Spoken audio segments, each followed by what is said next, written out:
Hello students, मैं सतीश चौहान एक बार फिर स्वागत करता हूं आपका नारायणी क्लासेज जिंद के एजुकेशन ऐप पर। स्टूडेंट्स, हम पिछले कुछ लेक्चर से कर रहे थे एडजेक्टिव, आज उसी को कंटिन्यू करते हैं। एडजेक्टिव की 9 बातें मैं आपको बता चुका था कि कॉमन एरर ग्रुप में, स्पॉटिंग द एरर ग्रुप में जब भी एडजेक्टिव आता है आपने कौन कौन सी बातों का ध्यान रखना है। मैंने आपसे 9 बातें डिस्कस की थी। आज आगे करते हैं, 10वीं बात देखते हैं। स्टूडेंट्स, हम यदि तुलना करते हैं, तुलना और उसी जाति के नाउन से करते हैं कि मान लो यहां कोई रिवर है और इस रिवर की तुलना मैं किसी रिवर से ही करता हूं मैं, या यहां कोई स्टूडेंट है और स्टूडेंट की तुलना मैं स्टूडेंट से ही करता हूं। कब करेंगे? तो तुलना करेंगे। एग्जाम्पल देखिएगा क्या होगा। मैंने कहा द गंगा। गंगा वैसे कोई नाम है किसी लड़की का, लेडी का, बट नाम से पहले यहां द आया हुआ है तो यह आया हुआ है नदी के लिए, गंगा नदी के लिए आया हुआ है the Ganga. The Ganga is more sacred, SACRED। Students, sacred होता है पवित्र। The Ganga is more sacred than any river of India. इसकी ट्रांसलेशन करके देखते हैं स्टूडेंट्स। गंगा नदी है भारत की किसी भी नदी की अपेक्षा ज्यादा पवित्र है। सेक्रेड, पवित्र। देखिए, मोर सेक्रेड ये इसकी कंपेरेटिव सुपरलेटिव डिग्री होती है। मोर सेक्रेड है तो मैंने देन भी लगाया। अब देखिए, द गंगा नदी है, नदी तुलना में नदी से ही कर रहा हूं। ये सेंटेंस सही है, गलत है? गंगा नदी भारत की किसी भी नदी की अपेक्षा ज्यादा पवित्र है। अब आप सोचेंगे तुलना की गई है, कंपेरेटिव लगा दी, देन भी लगा दिया, अब गलती कहां है? यहां समझा रहा हूं स्टूडेंट्स, मैं नदी की तुलना नदी से ही कर रहा हूं यदि कंपेरेटिव डिग्री है। यदि कंपेरेटिव डिग्री हम लिखते हैं एनी अदर, यानी कहता हूं एनी अदर का यूज करेंगे हम। कब? यदि मैं एक, देखिए एनी अदर, यदि मैं एक नाउन की तुलना उसी नाउन से कर रहा हूं हम यूज करेंगे एनी अदर। तो देखिए, गंगा नदी है, नदी से कर रहा हूं तो मैंने कहा the Ganga is more sacred than any river नहीं आएगा, any other river of India. Any other का जो हमें करना ही पड़ेगा, any other.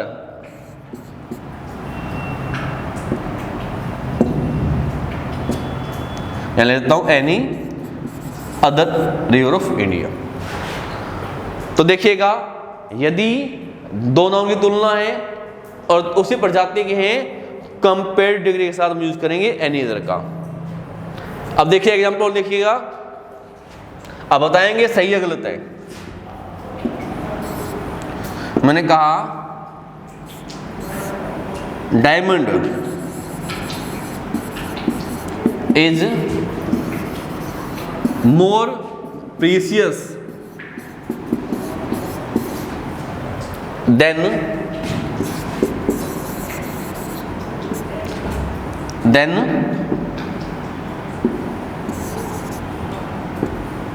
THA then any metal।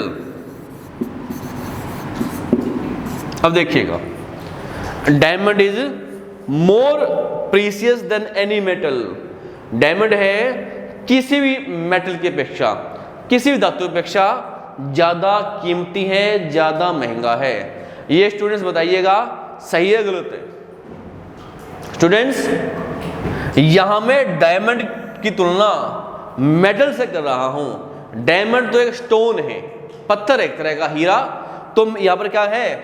Metal है। अब क्योंकि मेटल की तुलना में मेटल से नहीं कर रहा हूं, डायमंड की तुलना मैं किसी स्टोन से नहीं कर रहा हूं, यहां पर एनी सही है, सेंटेंस बिल्कुल सही है। यदि मैं लिखूं, यदि मैं लिखता ना गोल्ड इज मोर प्रीशियस, यदि मैं लिखता gold is more precious than any metal. लिख देता हूं, gold is more precious than any metal. अब यहां देखिएगा, मैंने कंपैरेटिव यूज की, मोर प्रीशियस, यहां लगाया मैंने देन। अब देखिएगा, गोल्ड एक धातु है और मैं धातु की तुलना धातु से ही कर रहा हूं। अब यहां पर एनी नहीं आएगा, अब आएगा एनी अदर। तो वही बात है जो आपको समझाने का प्रयास कर रहा हूं मैं।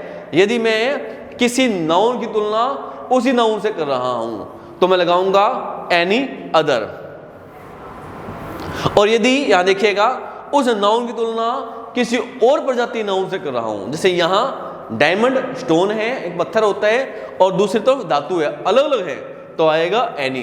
तब अदर का यूज हम नहीं करेंगे। ये हमारा आज का पहला पॉइंट था, 10वां। आगे देखिएगा स्टूडेंट्स, कुछ एडजेक्टिव ऐसे होंगे जिनका प्रयोग हमेशा हम पॉजिटिव डिग्री में करते हैं, पॉजिटिव डिग्री में यूज होगा इनका। या मैं कहूं इन एडजेक्टिव के साथ कभी मोर या मोस्ट का यूज नहीं होगा। फिर सुन लीजिएगा, जो मैं भी लिखने वाला हूं एडजेक्टिव, इन एडजेक्टिव के साथ आपने कभी मोर या मोस्ट का यूज नहीं करना, वो हमेशा पॉजिटिव डिग्री में ही यूज होंगे।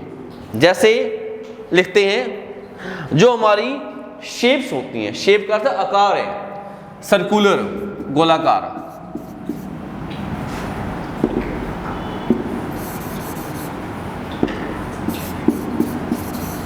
स्क्वेयर वर्गाकार, रेक्टेंगुलर,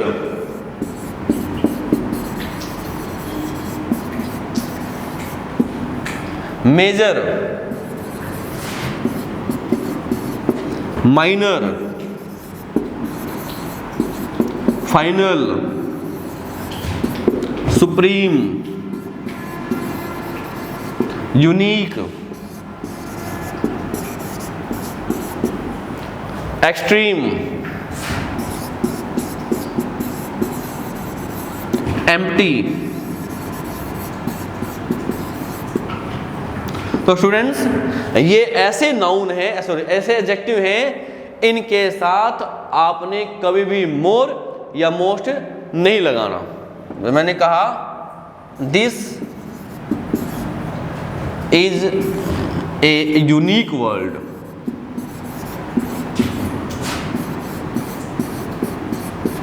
ऐसे, तो आपने मोर या मोस्ट नहीं लगाना। ये हमारा 11th पॉइंट था। आगे देखिएगा, अब समझने वाला पॉइंट है स्टूडेंट, थोड़ा ध्यान देंगे यहां पर, बट इंपॉर्टेंट है वो।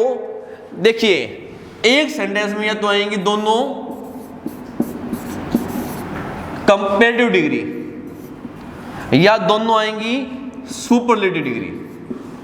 यदि एक व्यक्ति है, ध्यान रखिएगा, एक व्यक्ति है, एक नाउन है, एक प्रोनाउन है, एक व्यक्ति है, एक व्यक्ति के साथ ये दोनों आती हैं कंपैरेटिव डिग्री, या दोनों आती हैं सुपरलेटिव डिग्री। कैसे देखिएगा, मैंने कहा Gandhi ji was more experienced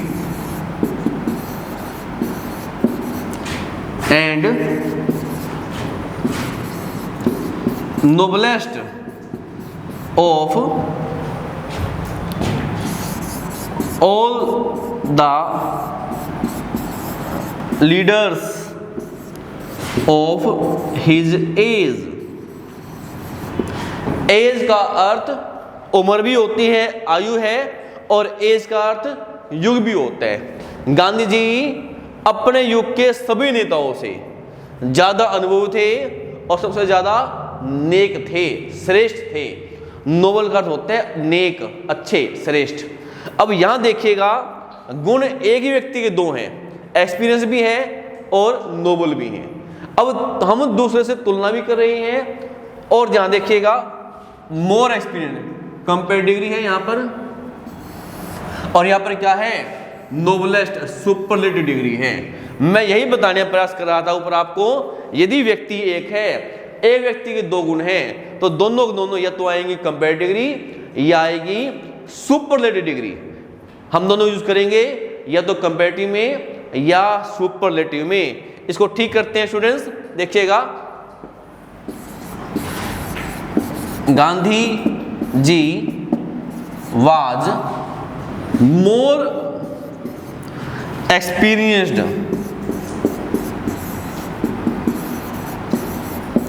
and nobler. अब देखिएगा, experienced, more experience, compare degree है। अब मैंने यहां लिखा है नोबलर, ये NOB है, नोबल, नोबल, नोबलेस्ट, दोनों कंपेयर डिग्री है। Gandhi ji was more experienced and nobler than. मैंने आपको बताया पिछले लेक्चर में, यदि मैं किसी नाउन की तुलना उसी प्रजातीय नाउन से करता हूं, तुलना है, हम यूज करते हैं एनी अदर का।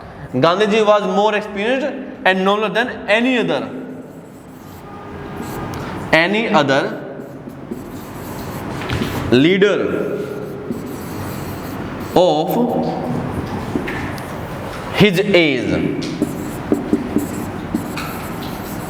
अब सेंटेंस बिल्कुल सही है, क्योंकि दोनों में मैंने क्या किया है, कंपेयर डिग्री लगाई है, देन का यूज किया है।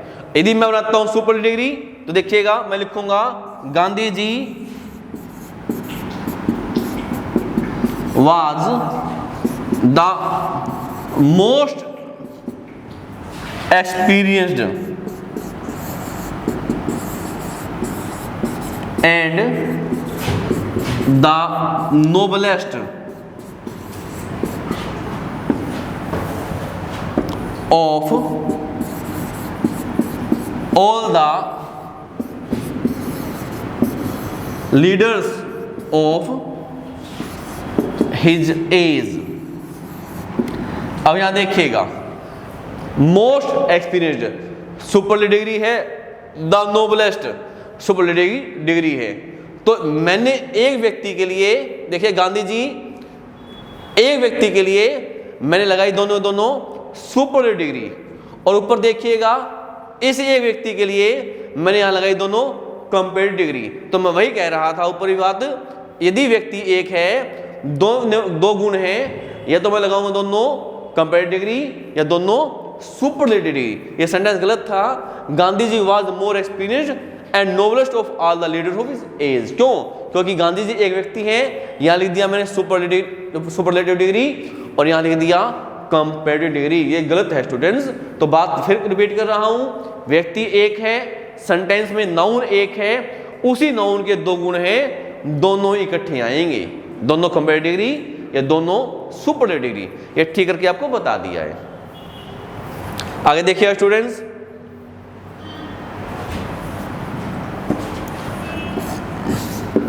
अगली बात ये है, एक सेंटेंस के अंदर ये शब्द आते हैं रिलेटिवली, RELATIVEL, रिलेटिवली। एक होता है कंपेरेटिवली, COMPARATIVELY। रिलेटिवली या कंपेरेटिवली दोनों मीनिंग होता है तुलनात्मक रूप से, तुलना करते हुए, तुलनात्मक रूप से। और आपको बताया गया है जब भी तुलना करते हैं, जब भी कंपैरिजन करते हैं, हम यूज करते हैं देन का, हम यूज करते हैं देन का। बट स्टूडेंट्स, ये जो शब्द है रिलेटिवली और कंपैरेटिवली, यदि किसी सेंटेंस में आ जाए, आपने देन का यूज नहीं करना है। इन शब्दों के साथ आप देन का यूज नहीं करेंगे। मैंने कहा मोहन इज रिलेटिवली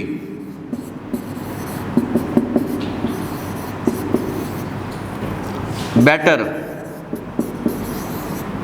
प्लेयर।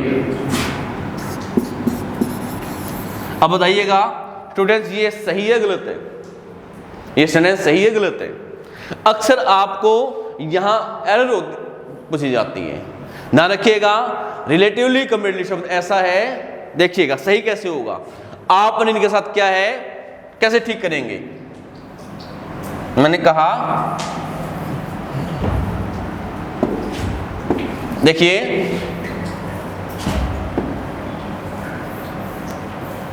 हाँ जी, रिलेटिवली कंपैरेटिवली के साथ हमने मीनिंग होता है तुलनात्मक रूप से। मैंने कहा इसके साथ आपने देन नहीं, मोहन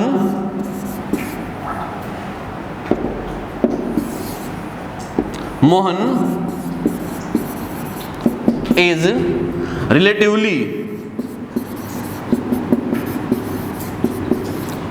गुड देन राम। देखिए स्टूडेंट्स, अब सही है बिल्कुल। रिलेटिवली आया तो मैंने पोस्टिव डिग्री का यूज किया है, इसको मैं ठीक करता हूं। देखिएगा, आमतौर से कई बुक्स में ऐसा लिखा हो तब रिलेटिवली के साथ आपने देन का यूज नहीं करना है, ऐसा आपको समझाया जाता है। बट स्टूडेंट्स, मेन बात क्या रहेगी हमारी, जब भी आता है रिलेटिवली और कंपैरेटिवली, ऐसा नहीं करेंगे हम। ठीक कैसे करेंगे इसको? रिलेटिवली कंपैरेटिव जब भी आते हैं आप लिखेंगे पॉजिटिव डिग्री, ये सही होगा। और लिखेंगे आप देन। रिलेटिवली, फिर देखिएगा रिलेटिवली और कंपैरेटिवली ऐसे शब्द हैं जिनके साथ आपने कंपैरेटिव डिग्री यूज नहीं करना है, पॉजिटिव डिग्री लिखेंगे और देन का यूज करेंगे। देखिए, जैसे हमें लिखा है मोर रिलेटिवली बेटर, गलत हो गया ये, क्योंकि रिलेटिवली के साथ क्या लग रहा है आपने, पॉजिटिव डिग्री। बेटर नहीं आएगा, यहां आ जाएगा गुड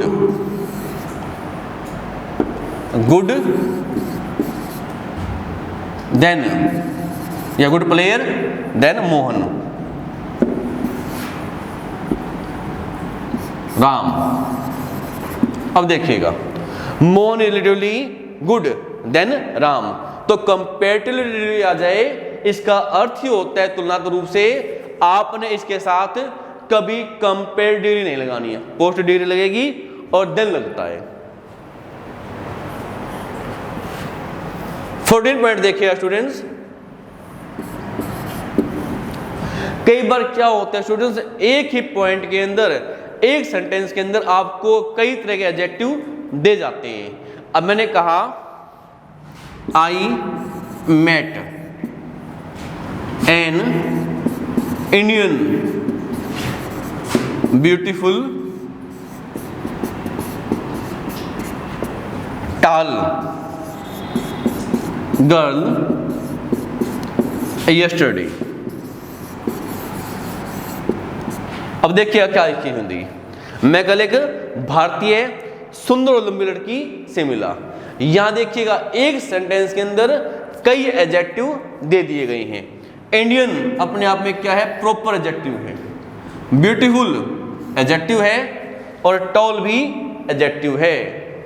लेकिन इसका एक सीक्वेंस होता है स्टूडेंट्स, ये गलत है। ये मैंने कहा I met an Indian beautiful tall girl yesterday, चाहिए एडजेक्टिव 3 है, बट इसका एक फार्मूला होता है, उसको बोलते हैं ओसासकॉम, OSASCOMP।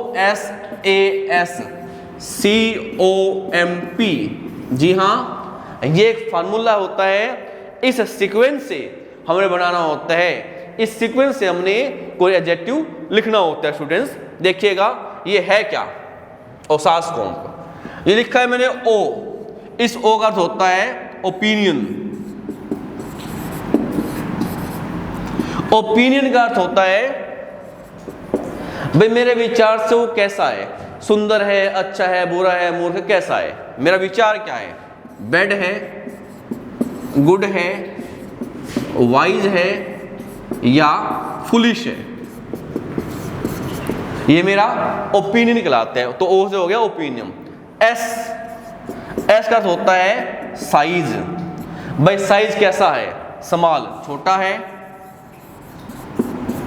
बिग बड़ा है, माइन्यूट भी छोटा होता है, MINUT ये भी छोटा है। फिर देखिएगा, फिर है ए का अर्थ होता है स्टूडेंट्स एज। भाई इसकी एज कैसी है? नया है, पुराना है, कैसा है? न्यू,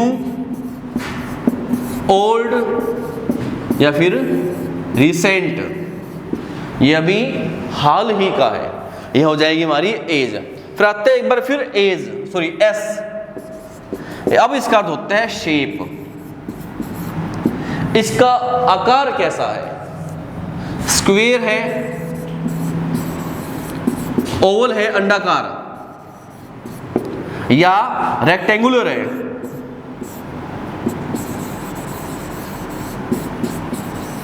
ऐसे, ये हमारी शेप। फिर आता है सी का अर्थ होता है स्टूडेंट्स कलर, रंग कैसा है? ग्रीन है,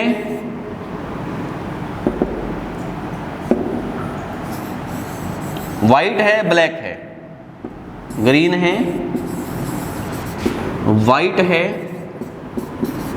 या ब्लैक है? तो ये हमारा सीक्वेंस चल रहा है इसके अनुसार से। फिर देखिएगा, अब आता है OMP। ओ का यहां पर अर्थ होता है ओरिजिन, ORIGIN, ओरिजिन। ओरिजिन का अर्थ होता है उत्पत्ति, वो कहां की है? यूरोपियन है, फ्रेंच है, जर्मन है। ओसास कोम्प, तो ओ का अर्थ हो जाएगा यहां पर ओरिजिन। फिर आता है MP मटेरियल, देखिएगा ओसास कोम्प, M बच गया, P बच गया, देखिएगा M का अर्थ होता है मटेरियल। मटेरियल कैसा है? वुडन, लकड़ी का है, लेदर, चमड़े का बना हुआ है, ऐसे। और लास्ट में आता है पर्पज। पर्पज होता है उद्देश्य। उद्देश्य कैसा है हमारा? स्विमिंग, तैरने के लिए गए हैं, गैम्बलिंग, जुआ के लिए गए हैं, या डाइनिंग, खाना खाने के लिए गए हुए हैं, ऐसे। तो स्टूडेंट्स ये जो फार्मूला है ओसास कोम्प, देखिएगा बड़ा थोड़ा सा कॉम्प्लिकेटेड है, आपको इसमें मेहनत करनी पड़ेगी, ध्यान रखना पड़ेगा है क्या। बट खासकर एसएससी में बात करूं, ये बड़े कॉमन पूछे जाते हैं इस तरह से, इस सीक्वेंस से चलते हैं। तो देखिएगा यहां मैंने लिखा था I met an Indian beautiful tall girl yesterday. अब उन्हें बताना था ये सेंटेंस सही था गलत था, इसको सही करेंगे इसके अनुसार जो मैं लिखा है ओसास कोम्प। देखिएगा अब ठीक कैसे करेंगे इसको। इंडियन, ये क्या है हमारा? ओरिजिन है, ORIGIN। ब्यूटीफुल, ब्यूटीफुल हमारा ओपिनियन है, OPINION। और टोल, टोल क्या हमारा? साइज है। तो देखिए ओसास कोम्प में सबसे पहले आया तुम्हारा ओपिनियन, सबसे पहले आएगा यहां पर एक नंबर पे आएगा ब्यूटीफुल। फिर देखिएगा फिर आता है साइज, फिर आया था साइज, देखिएगा साइज दूसरा आ जाएगा, ये दूसरे नंबर पर, ये आएगा दूसरे नंबर पे। और लास्ट में आ जाएगा ओरिजिन, ये आएगा तीसरे नंबर पर। और ठीक कैसे बनेगा? आई मेट ए ब्यूटीफुल टाल इंडियन गर्ल यस्टरडे। फिर सुन लीजिएगा कैसे रहेगा। आई मेट ऐसा नहीं रहेगा, आई मेट ए ब्यूटीफुल टाल इंडियन गर्ल यस्टरडे। नीचे लिख देता हूं मैं, देखिए पैटर्न है हमारा ओसास कोम्प, इसको ठीक लिखेंगे। आई मेट ए ब्यूटीफुल टाल इंडियन गर्ल